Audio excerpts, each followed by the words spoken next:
आदलो वीज मंत्री आणि सध्याचो पंचायत मंत्री माविन गुदिनो आणि हेर दुबावितांक 4.52 कोटी रुपयांच्या वीज बिल सवलतीच्या घोटाळ्यांतल्यान वगळपाची याचिका न्यायालयान भायर मारली।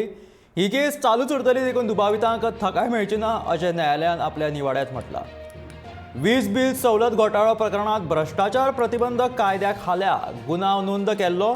या प्रकरणाचो फेर तपास करपाचो आदेश दिवपाचो अधिकार प्रथम वर्ग न्यायालयाक नाशिल्ल्यान या प्रकरणात जे आरोपपत्र दाखल केल्ले ते बेकायदेशीर आशिल्ल्याचो दावो दुबावितांच्या वकिलान केल्लो। तशेंच सगळ्या दुबावितांक केशींतल्यान वगळपाची मागणी केल्ली, पूण भ्रष्टाचाराच्यो केशी हाताळपाची खास न्यायाधीश विन्सेंट डिसिल्वान सगळे अर्ज भायर आयले।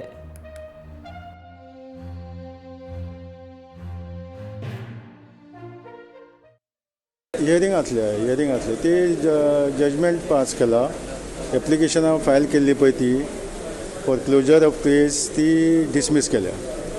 आतां ऑर्डर मेळोंक ना, ऑर्डर मेळटूच कळटले on what grounds those applications are dismiss, आनी ते नंतर आमी डिसिजन घेतले whether it is to be filed, anything is to be filed in the high court or not.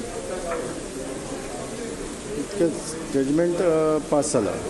All the applications which were filed by the accused, total 6 applications that was for closure of proceedings, have been dismissed. So it is now fixed on 26 July morning for evidence. The trial will start for accused number 1 to 4 for 26 July morning. As of now, we will apply for the certified copy of the order, and accordingly we will have to see the grounds on basis of which this application has been dismissed, and accordingly we will take the further course of action. This fixed on 26 July.